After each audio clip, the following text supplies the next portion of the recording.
Now at 6 and streaming on CrossroadsToday.com, a Victoria man is accused of attempting to break into his girlfriend's apartment.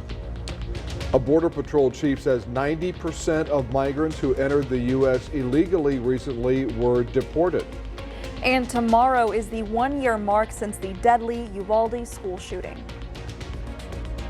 Wow, we have plenty of sunshine and warm temperatures. We've also had a couple of big thunderstorms around the state, one on East Texas and then another big clunk that's beginning to roll through the panhandle. Will they move in our direction? We'll try and answer that coming up. And Faith Academy is planning on hosting a summer and strength and conditioning camps over the summer. That's coming up in sports. You're watching 25 News now at 6. Good evening and thank you for joining us. I'm Don Brubaker. And I'm Karina Garcia. Last night, Victoria police responded to a disturbance at an apartment complex at the Silver Mine Apartment 6803 North Navarro Street. Early reports indicated a man was knocking on the door at his ex-girlfriend's apartment trying to break in around 10:15 p.m. The woman hid in the bathroom while talking with a 911 dispatcher. This is when the Victoria Police Department officers confronted 21-year-old Jordan Paul Martinez. He's charged with assault by contact and a burglary of habitation with the intent to commit an assault. This afternoon in Hallettsville, during a traffic stop on the 1400 block of East 4th Street, police arrested 21-year-old Michael Anthony Garcia of El Campo. Garcia was wanted on a felony warrant out of Fort Bend County on charges of possession of a controlled substance. Goliad County flooding not as severe as expected last week. The Goliad Advance Guard reports the San Antonio River exceeded its banks at the Goliad State Park and Historic Site, causing the closure of the paddling trail dock and other areas. Goliad State Park Superintendent Jared Ramirez said the river crested on May 15th at 27.6 feet. The park had to close a picnic area, the San Antonio River Trail, Vaquero Camping Loop, and Longhorn Camping Loop. And now let's take a first look at your forecast with Chief Meteorologist Mac Bettis. But we are expecting some really hot, dry weeks ahead, right? Is that what Mac's telling us? And you know, one thing also that happened north of Houston, windstorms have caused the deaths of 2 people in Conroe who were trying to build a house there, Mac, and the house collapsed on them. Yes, we're doing a lot of stuff going on. Yes, for us, it's going to be hot. Summertime heat, but it's actually what we're supposed to be at this time of year. 85 is the current temperature. We have, of course, we did get up to 89, and 89 is the average temperature. But as Don was talking about, we've had a couple of big thunderstorms on opposite ends of the state.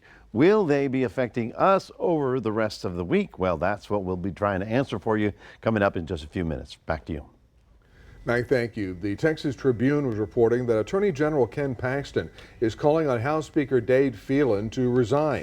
He's accusing the Republican House Speaker of being over in his chamber in a state of apparent debilitating intoxication. Those are Attorney General Paxton's words. This after a video clip went viral showing Phelan slurring his words while he oversaw House floor proceedings Friday night. Phelan's defenders noted he appeared to speak normally before and after the viral clip. However, Phelan's office did not immediately respond to a request for comment on Paxton's remarks. 2 bills aimed at increasing state authority over Harris County elections were given preliminary approval in the Texas House of Representatives. That's right. Now they're waiting for a full approval by the House before they head to the governor's desk. And so this brings us to your viewer poll. Scan that QR code on your screen to vote now. The question is, should the state oversee Harris County elections, yes or no? We take a look at these results and 54% say yes and 46% stand at no. We want to keep on hearing from you. Come to crossroadstoday.com/vote to take part, and we will have an update on 25 News Now at 10.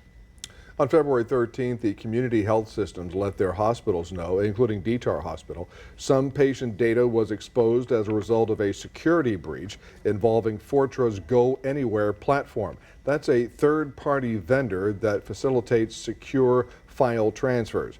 They've notified those affected, and they're offering identity restoration and credit monitoring services at no cost. The toll-free response line is 800-906-7947.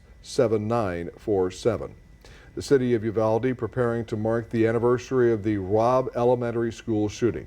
Wednesday marks 1 year since 19 children and 2 teenagers were killed by a lone gunman. City leaders in Uvalde are asking for peace and privacy by encouraging people to hold an event in their own hometown instead of traveling to Uvalde to remember those who died. Many families of the victims killed plan to attend a candlelight vigil tomorrow night. Moving forward without our loved ones, for the community. I guess it's their attempt to move forward while still remembering our loved ones. And I hope that they do right by us. Governor Greg Abbott today ordered Texas flags across the state be lowered to half-staff Wednesday, and he calls for Texans to take part in a moment of silence at 11:30 a.m. in memory of the victims, survivors, families, loved ones, and the entire Uvalde community on the 1-year anniversary of the shooting at Robb Elementary School. At the border, Rio Grande Valley Border Patrol Chief Gloria Chavez warned migrants to not cross the U.S.-Mexico border illegally. Chavez says in the last few days, 90% of migrants who entered the U.S. illegally were deported. She says it's not just adults but families as well. Chavez showed video of single adults and families, including those with children, getting deported. She says migrants should use legal pathways to enter the U.S. The U.S. could default on its debt if Congress and the White House fail to agree on a limit increase soon. The House GOP wants spending cuts before they agree to raise the debt ceiling. That's right. Most financial experts agree a U.S. failure to cover its debts would send the economy into a tailspin and ultimately endanger the Social Security and government checks on which so many Americans rely on. We're not there yet. Kevin McCarthy, Speaker of the House, giving a state of play on debt ceiling negotiations Tuesday. Both parties deeply divided over future spending versus current debt. Why are we in the problem we're in? People have spent too much money, and the Democrats want to even spend more than we spent last year. We are not going to stand by as devastating cuts are put in place that harm the economy and harm our communities. The White House initially said cuts to Social Security and Medicare are off the table, but many Democrats are watching closely for any Oval Office concessions. I think there would be a huge backlash from our entire House Democratic, caucus, certainly the progressives, but also in the streets. The Federal Reserve and many business leaders are anxious to stabilize a national budget, but also the financial markets. A default would be a message to investors all around the world of eroding confidence in America. Find a compromise and avoid an unforced error that could tip an otherwise pretty good economy into something really bad. Another sticking point, Treasury Secretary Janet Yellen saying default could come as early as June 1st. I don't believe that the first of the month is a real deadline. She'll extend it, but right now she's using June 1st. Everybody knows that's false. One point of agreement, there's still much work to be done. I'm Laura Aguirre reporting. Millions of Americans are struggling to pay their energy bills. According to the National Energy Assistance Directors Association, nearly 20 million households were behind on utility payments as of March. They owe a total of $19.5 billion. That's about $4 billion higher than a year ago, and the high cost of cooling homes during the summer is expected to make the problem so much worse. Governor Abbott signed into law Monday a bill that bans the use of bots to buy live event tickets online. This comes after millions of Taylor Swift fans in Texas could not get tickets online. The law stops individuals from using technology that allows them to bypass security measures in online ticketing systems. This includes disguising the identity of the purchaser or allowing them to purchase more tickets than a website allows.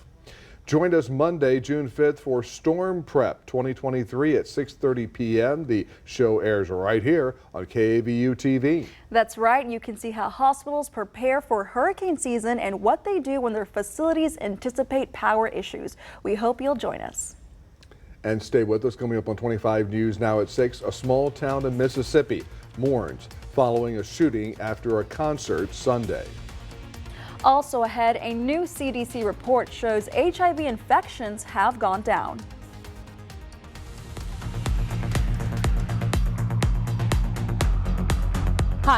I'm Detective Kelly Gibbs with the Victoria Police Department. Victoria Crime Stoppers is requesting information in the hit-and-run death of Deanna Pagel. Pagel's body was found on March 13, 2015 at approximately 5:20 a.m. in the roadway of the 800 block of Southeast Street. Her injuries were consistent with being struck by a vehicle. Pagel was 52 years old at the time of her death. Pagel was also known as White Girl Faye.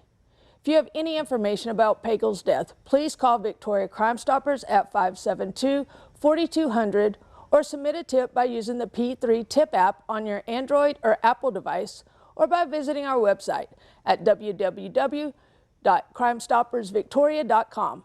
All tips are anonymous, and if you give information that leads to an arrest or charges being filed, you could earn a cash reward. With the Victoria Police Department, this is Detective Kelly Gibbs.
Millions in Mexico warned to prepare for a possible evacuation after increased activity from the country's most dangerous active volcano. The volcano has been spewing ash into several nearby towns since last week. Ash from this volcano is in a central part of the country and has delayed flights in Mexico City and has led authorities to close schools. Some 25 million people live in a 60-mile radius of this volcano, which is about 45 miles southeast of Mexico City. New HIV infections trending down in the United States. A CDC report shows there were about 32,000 new HIV infections in 2021. That's a 12% drop from 2017. Among gay and bisexual men ages 13 to 24, annual infections were down 34%. During those years, currently, the CDC estimates that about 1.2 million people in the U.S. have HIV, and about 1 in 8 don't know they have it. Another small town rocked with violence this weekend. This latest happening in the small city of Clarksdale, Mississippi. The chief of police says 14 people were shot following a concert early Sunday morning, and investigators don't yet have a suspect in custody. Whoever did this, or whoever is involved, I hope they get caught and prosecuted, and so other people can enjoy their lives. Robert Franklin says he was working late into the night at an office on Delta Avenue when he heard arguing and then gunfire. Take a look at this security video. You can see Franklin duck under his desk after the first shots ring out. Just to get cover. There's bricks and wood between wherever it's coming from, but I didn't know where, who was shooting at who, what was going, why it was happening, and so just wait till it's over and just keep cover. His outside security camera captured the mayhem the moment those shots rang out.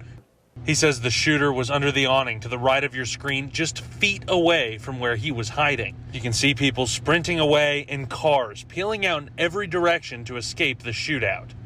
No one deserves to, put their life on the line just to have a good time with their friends and sometimes family. So I wish that people could resolve issues or just stay home if they feel that violence is a part of going out and having a good time. The chief of police there says citizens will see a larger police presence for a while to stop any revenge shootings. U.S. Surgeon General Dr. Murthy said Tuesday using sites like TikTok and Instagram present a profound risk of harm for youngsters. The advisory cited several studies which found connections between social media and depression, anxiety, poor sleep, online harassment, and even low self-esteem. Murthy is calling for more action from technology companies. The advisory recommends creating media plans and encouraging children to develop in-person relationships. Facebook's parent company, Meta, is facing a record-breaking fine from European regulators. The European Data Protection Board announced that Meta must pay $1.3 billion for violating EU privacy laws by transferring the personal data of Facebook users to servers in the United States. Meta, which also owns WhatsApp and Instagram, said it will appeal the ruling, including the fine. Well, good afternoon, everyone. Lots of sunshine, some nice clouds, and you think, oh, it's just going to be hot and dry. Well, the heat and the humidity are combining to produce thunderstorms in other parts of the state. We'll be talking about that and taking a look at your 7-day forecast. Stay tuned. 25 News Now will continue after this.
Well, good afternoon, everybody. 85 degrees right about now. Of course, the winds are so light that they're not around to cool us down, and that's when we get into heat problems. Now, it's early in the season, but you know, a heat index doesn't have to follow a calendar. And when the heat and the humidity get so high that you're perspiring and you're not being able to evaporate that perspiration, that's when you start getting heat stress. So, you know, just watch out for that because it's getting into that time of the year. 89 was our high, which is actually where we're supposed to be. That's our average temperature for this time of year. And the overnight low is 68, which is average at 70. So when I say average, I mean that's a 30-year average. So that's about where we're supposed to be this time of year. Now, as I mentioned, while we've got plenty of sunshine and warm weather, we've had two areas of the state that have been hammered by big thunderstorms. One of them was in East Texas, as you see right about there, it headed down toward Houston. And then out in far west Texas, from the Panhandle all the way down the mountains, we have have another afternoon of active thunderstorms, part of the dry line come running into all that humidity. Now, here's the severe thunderstorm warnings. The latest ones are just for Austin and Burnett County. So for those of you that know the area, there's some big thunderstorms right there developing over the area, and they're not moving very much. So that's what's called training. In other words, they're raining over the same area, and they have severe thunderstorm warnings for portions of Travis County. Now, this is I-45, and here's Huntsville. I put this in slow motion so you can see how it evolved over the afternoon. This big thunderstorm rolled through Huntsville, and right now they're trying to figure out if it was a tornado or a downburst. But the winds came down real strong, 70 miles an hour, and knocked over a bunch of trees, and there was quite a bit of damage as it came through. In fact, some people were hurt because a couple of buildings were knocked in, roofs collapsed. So it was a huge thing that happened just rapidly this afternoon. For us, we have this little front out here. We have the storms out west, and I have to watch them because look at this. This is Austin. This is like right now. Where does this model take this everything? It takes it to us. So that's why you have to just sort of watch carefully, because stuff that doesn't develop here comes in from other places. So we're going to have to watch it. So we get to Wednesday and you can see another line of storms develop out there and then move to the southeast. So we're going to have to watch out for that. If anything pops through here, it would be something that actually developed out at the Texas border and then rolled through our area. Want to just let you know, this is the other side of the world. This is the Pacific Ocean. There's China, and right about here is super typhoon Mawar. This is going to be going over Guam tomorrow at 150 to 160 mile-an-hour winds. It's going to be a big one. And then it rolls over the islands, the Marianas right there, and then it starts rolling toward Taiwan. So it's, shall we say, this will be the 5th Category 5 hurricane in the Pacific this year. So what does that tell you about the heat in the ocean that is going to generate so many more tropical storms? So for us, on the warm side, 90 degrees tomorrow, 20% chance Thursday, Friday of some of that coming in our direction. Pretty good looking weekend though, but we increase our rain chance beginning on Monday and Tuesday of next week. That's your 7-day forecast. Want to remind everybody to get your camera and scan that QR code and put crossroadstoday.com on your phone. Karina, we'll toss it to you. Thanks, Mac. And now here's Sports Director Gina Perez. Thanks, Karina. We see which East Titans baseball stars won awards this season. That's coming up after the break.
Howdy Crossroads. The Faith Academy Cougars are going to host a summer camp and off-season strength and conditioning program for their student athletes. The program is for boys and girls entering the 6th through 12th grade with a purpose of making each athlete bigger, faster, stronger, and of course bond together. There are also forms of boys and girls basketball camps along with softball and volleyball camps as well. The cost for each camp varies from $50 to $150 depending on how many athletes come from each family that will be participating. If you would like to sign up, go to our website at crossroadstoday.com for a list of the different programs. All camps other than the Cougar Strength and Conditioning Program are open to the public. 6 Victoria East Titan baseball athletes are celebrating with new awards that they won at the award ceremony. The Big Stick Award, meaning the top offensive player, went to Xavier Ortega. The top pitcher for the Titans went to Gage Goldman. The Golden Glove of the infield went to Kason Coley, who also won the Academic Scholar Award as well. The Gold Glove of the outfield went to Ryan Steele, and Justin Stewart Hart Award went to Joey Lee. And last but not least, the MVP of the season went to Hunter Bottles. The boys state golf competition came to an end today and one Crossroads athlete competed. In the two-day competition, Yorktown golfer Cameron Willis shot a 97 both days for a total of 194. And he is a sophomore and finished in 59th place. This was his second year making it to state, but first time as an individual.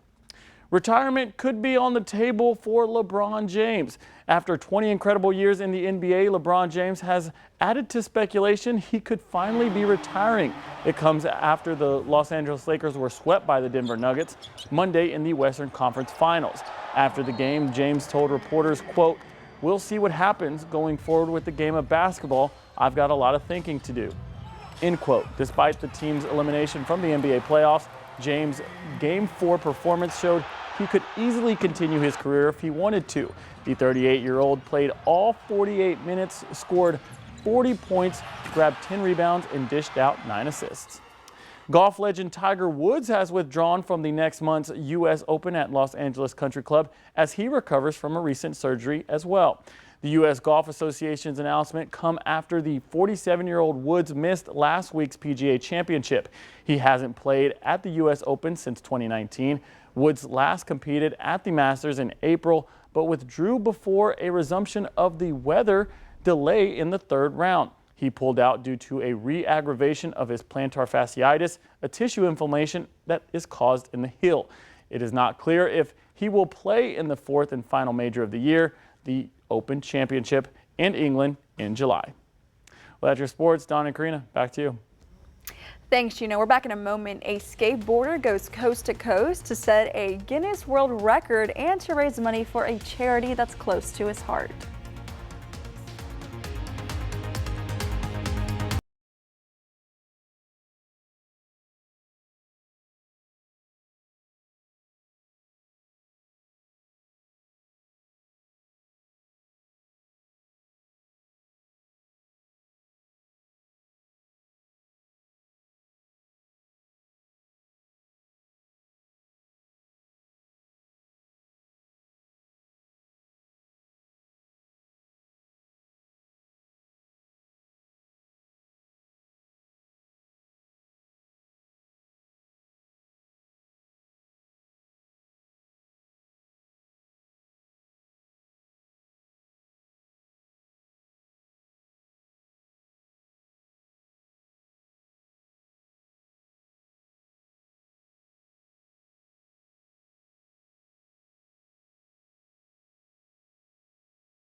This is breaking news from 25 News Now.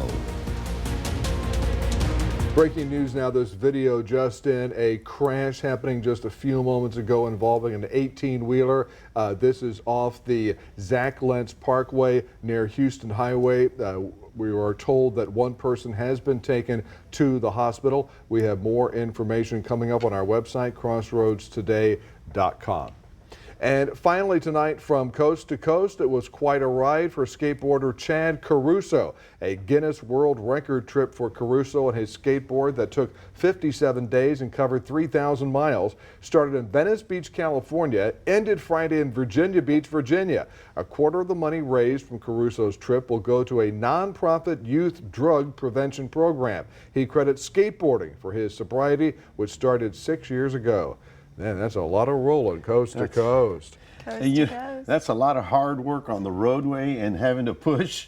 So he pushed his way across America. Well, folks, we're looking for some more rather warm weather. The hot and humid weather for us actually is causing some thunder showers around the state. So far, so good for us, but there's a slow, great chance that we may get something too. Thank you, Mac. Thanks for joining us. We're streaming 24/7 Crossroads Today Plus. That's right, and we hope to see you back here tonight for 25 News Now at 10.